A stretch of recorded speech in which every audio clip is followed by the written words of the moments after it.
Hello friends, welcome to edupediaworld.com. This is your video lecturer Vomika Soni, and today I will explain you about the Mendel's experiment and crossing technique.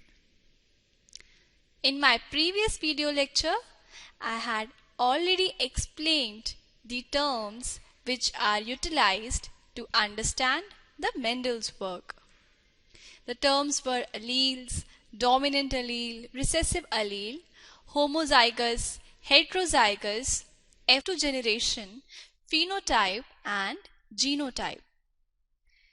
To know more about these terms, please refer my previous video lectures. In the current video lecture, I will explain how Mendel performed his experiment and the crossing technique utilized by Mendel.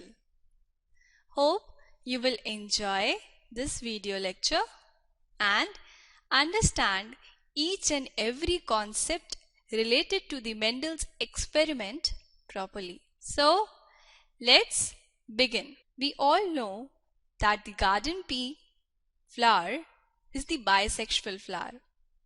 And what are the bisexual flower? They are those flowers which contain both male as well as female reproductive part. The first step in the Mendel's experiment was emasculation. What is emasculation? Anthers are removed from the flower in bud stage, and emasculation refers to the removal of anthers. For the hybridization technique and for the required cross-pollination that will occur further, the anthers have to be removed from the flower in bud stage. So, Mendel performed emasculation as his first step. Let's move on to the next step in Mendel's experiment. This was dusting of the pollen grains. And how was that done? The pollen at the dehiscence stage. What do you mean by dehiscence? Dehiscence means that the anthers are mature and they split up to produce pollen grains. This is the dehiscence stage. And they are dusted on the stigma of emasculated plant. Remember, in my previous slide, I have told about the emasculation, that is the removal of anther from the flower. What is Mendel doing here exactly? He is doing the cross-pollination.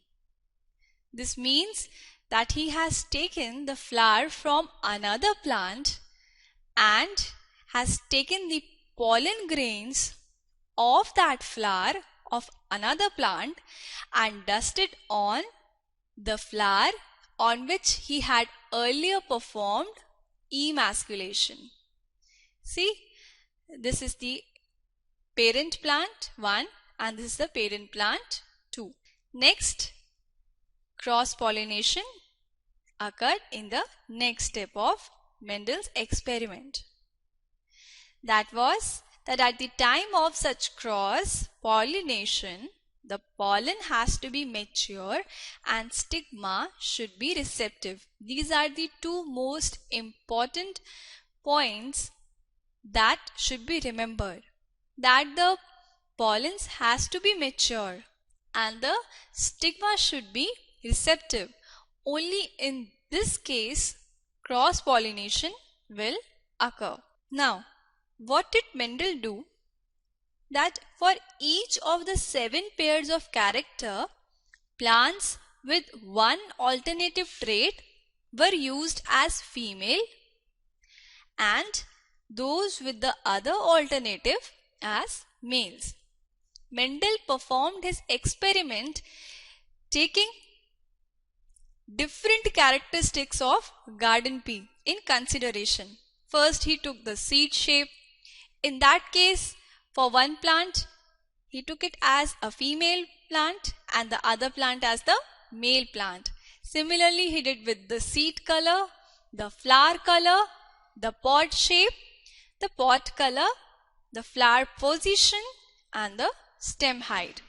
So for each of the 7 pairs of characters, plants with one alternative trait was used as female and those with the other alternative as male. Next, what he obtained was that the crossing of plant, in case of the parents that were pure, he obtained a F1 generation. The F1 generation is the first filial generation obtained by crossing 2 pure plant breeds. This was the F1 generation obtained, in which case the result was heterozygous tall. And then the progeny of the F1 plants was then taken regarding the experiment for the next generation.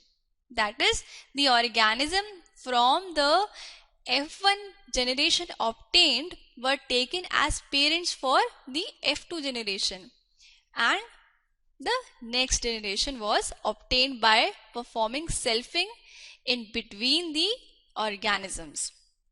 Result of the Mendel experiment.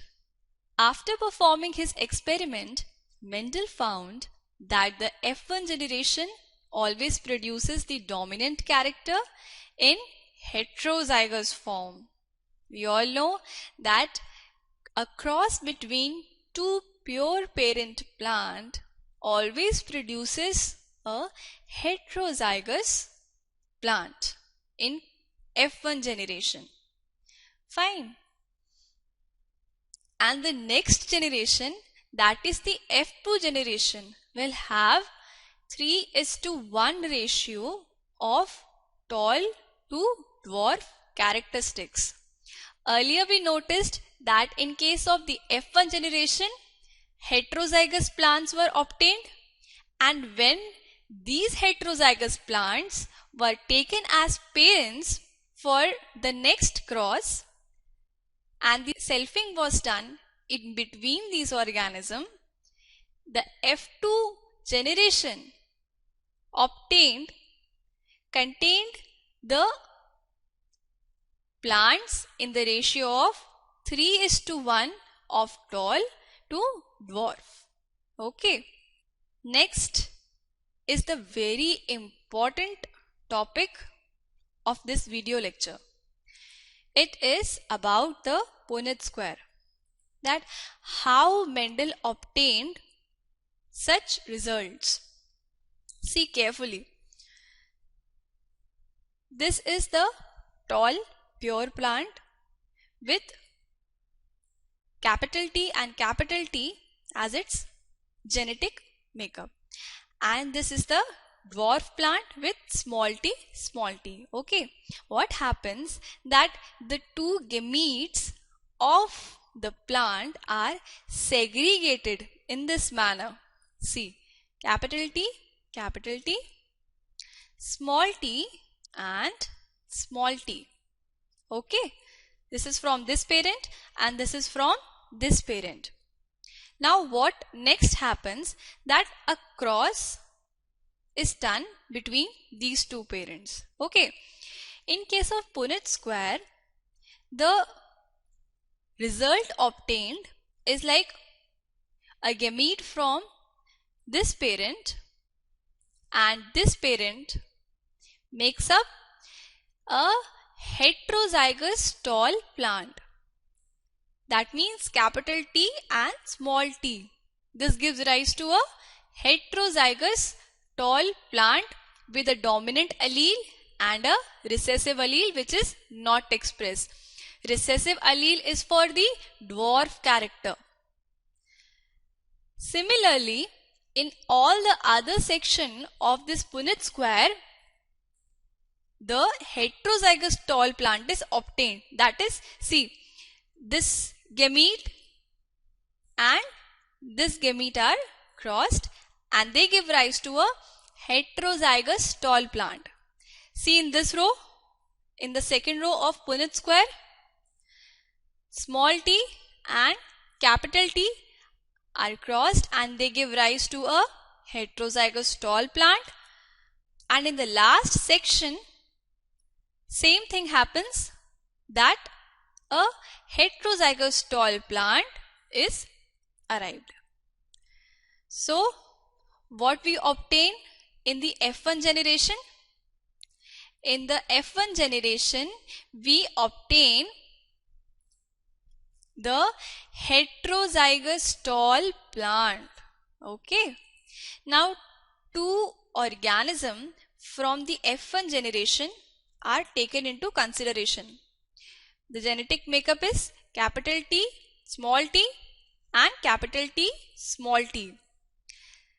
Same as it was done above, the gametes of the two parents are segregated. See, here you can see capital T and here you can see the small t. Similarly, here you can see the capital T and the small t getting segregated. These are the gametes and these are the parents. Okay. And selfing was done in between the two organisms, in between the two heterozygous tall plants. What was the result obtained? This is the phenotypic ratio. Remember what are phenotype and genotype? Phenotypic ratio is 3:1. That is, 3 of them are tall. See, which one of them are tall? This one, okay, this one and this one. 3 of them are tall, although they have different genetic makeup. But if we have to give the phenotypic ratio, we will say that there are 3 plants that are tall. Okay. And 1 plant, it is dwarf. Now, consider the genotypic ratio. What is the genotypic ratio? 1 plant is homozygous tall and the other 2 plants are heterozygous tall. And 1 plant is dwarf. So, see the ratio, it is 1:2:1. 1 stands for 1 homozygous tall plant, 2 stands for 2 heterozygous tall plant, and this 1 stands for 1 dwarf plant obtained. So, here is the Punnett square explaining how Mendel observed the different characteristics and what results did he obtained when he did cross pollination between 2 plants. Okay. Now Mendel's conclusion from his experiments. The inheritance of each trait is determined by units. See, at that time the term gene was not coined. Okay. So Mendel said that inheritance of each trait is determined by units or factors, now called as gene, that are passed on to the descendants unchanged. The second thing that Mendel concluded was the individual inherits one such unit from each parent. Okay. And the last one was the trait may not show in an individual but can still be passed on to the next generation. So these were the 3 conclusions that arrived after Mendel performed his experiments.